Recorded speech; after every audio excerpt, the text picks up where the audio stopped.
Chers auditeurs, Dear listeners, bonjour. welcome in Comme d'Archi Podcast Season 4 Saison 4, dans le monde fascinant des architectes. and in the architectural projects. Je suis Anne-Charlotte Deponte, passionnée d'architecture et docteur des universités en histoire de l'archi. I am one of the spokespersons of Anne-Charlotte, who is a PhD in architecture history. Merci Thank you d'être avec moi aujourd'hui. to be with us today. Et And maintenant, now, lundi en français, place au talent. and Wednesday, let's talk projects. In English, of course. Bienvenue dans Comme d'Archi. Chers auditeurs, ravis de vous retrouver aujourd'hui en compagnie de Charles Esther et Pierre-Martin Saint-Étienne. Bonjour. Bonjour. Bonjour. Bienvenue dans Comme d'Archi. Vous êtes architecte, tiens donc, et à la tête de l'agence Emma. Pourquoi Emma ? On a longtemps réfléchi au nom, et en fait, on voulait un nom d'agence qui ne soit pas Dupont et Dupont Architecte. Mais quand même, vu que ça venait de nous, on a joué avec nos initiales, en fait. On a longtemps cherché, donc ça fait Esther, Martin Saint-Étienne, architecte. D'accord. Et l'idée, c'est que ça devient une entité, puisque c'est un prénom féminin aussi. Donc Oui. c'est l'agence, quoi.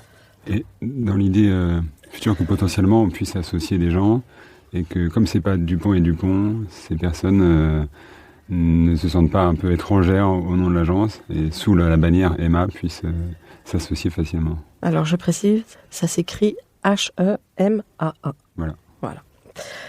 Et vous l'avez créé quand, votre agence ? Alors, là, on est déjà d'accord avec Charles, la date officielle, c'est mi-2018. Mais en fait, on l'a pas tout de suite rejoint. C'est-à-dire que je suis parti un peu en avance parce que j'avais fini un chantier. Et donc, j'ai commencé à développer l'agence le temps que Charles finisse un chantier. Et voilà, on a vraiment C'est commencé fait en doucement. 2019, quoi. Donc c'est relativement récent. Donc vous Ça fait êtes, très longtemps qu'on y pense par contre. vous êtes de ces agences qui travaillent à toutes les échelles, de l'architecture à l'aménagement du territoire urbain comme rural. Vous œuvrez sur toutes sortes de programmes, équipements, habitats, lieux culturels. Ce qui vous donne une vision transversale de votre discipline. Aujourd'hui, on voit perdurer des débats un peu stériles qui ont tendance à opposer nature et architecture, matière organique et matière construite. Cependant, vous faites partie de cette nouvelle génération qui n'oppose plus ces concepts. Au contraire, pour vous, nature et architecture ne sont pas antinomiques. C'est dans une recherche d'équilibre, dites-vous, avec justesse, qu'est trouvée à chaque projet une harmonie nouvelle entre bâti et paysage. Mais il ne suffit pas de le dire, nous diraient les auditeurs et à juste titre. Vous allez nous expliquer justement comment vous vous y prenez à travers l'évocation de vos projets. Mais auparavant, je vous propose de commencer par le début. Quels ont été vos parcours respectifs ? Quelle a été votre jeunesse ? Où se sont ancrées vos envies respectives d'architecture ? Quelles ont été vos études ? Et enfin, quand et comment avez-vous commencé votre activité d'architecte ? Vous l'avez déjà un peu évoqué. Alors, on commence par Charles ? Moi j'ai des parents architectes, donc la genèse elle est un peu difficile à déterminer, même pour moi. C'est-à-dire que parfois je me dis si mes parents n'avaient pas été archi, est-ce que j'aurais voulu faire ça ? Mais Archi à leur compte ou archi en agence ? archi à leur compte. Voilà. Bah, ils n'ont pas été que à leur compte, mais à la fin archi à leur compte. Voilà. Donc en tout cas pour moi l'architecture elle a commencé avec les discussions de mes deux parents, quoi. Donc c'est venu comme ça. Comme Obélix. Vous êtes tombé dedans. Oui, exactement. Et c'est un métier qui est tellement prenant, qui déborde évidemment dans la vie privée, dans les vacances, tout ça. Donc quand on est architecte, on mange, on dort, on vit architecture, quoi. Donc c'est À Paris, vous avez grandi ? à Paris, tout à fait, pas loin de là où on a l'agence aujourd'hui. Donc vraiment dans un petit milieu, quoi. Voilà, ça c'est mes premiers souvenirs d'archi, c'est déjà les dîners à table le soir, quoi. D'accord. Donc en fait, vous n'êtes pas réellement posé la question. Vous avez continué. Vos parents sont toujours en activité ? Eh ben, ils viennent de passer à la retraite, là. D'accord. Très récent. Ouais. Ils y arrivent ? À la retraite, mais je sais pas encore, parce que c'est trop récent, donc c'est une vraie inquiétude. Voilà, on va voir. Bon, on vous en parlera parce qu'on a travaillé avec eux aussi au début. Enfin, on a fait des projets en association avec eux, c'est ce qui nous a permis aussi de nous lancer vite sur de la commande publique. Et moi, mes parents n'étaient pas architectes, du tout. Mais j'ai grandi comme Charles en plein centre de Paris.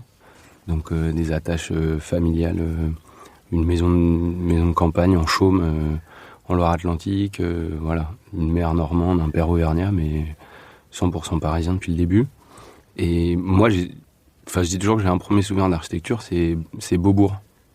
En fait, on était une petite école au sein de Paris, et avant qu'il y ait le plan Vigipirate, la cour de récréation était trop petite. Donc en fait, on faisait la cour de récréation sur le plateau Niki de Saint-Phal, en face de Beaubourg. Et donc en fait, je pense rétrospectivement, même que dans notre approche, enfin en tout cas moi dans mon approche de l'architecture, etc., Beaubourg a joué un rôle.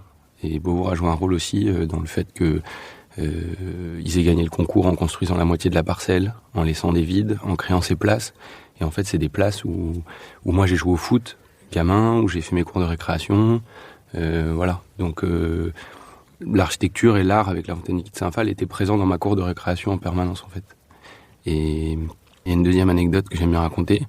C'est Éric Saunier, de l'agence Brunet-Saunier, qui est décédé il y a des années, qui était un bon ami de mon père, qui n'était pas du tout, lui, architecte, qui avait un appartement dans un immeuble qu'il avait lui-même dessiné, avec une terrasse de 600 mètres carrés, qui était le toit de l'immeuble, en fait, face à la Seine, dans le 13e.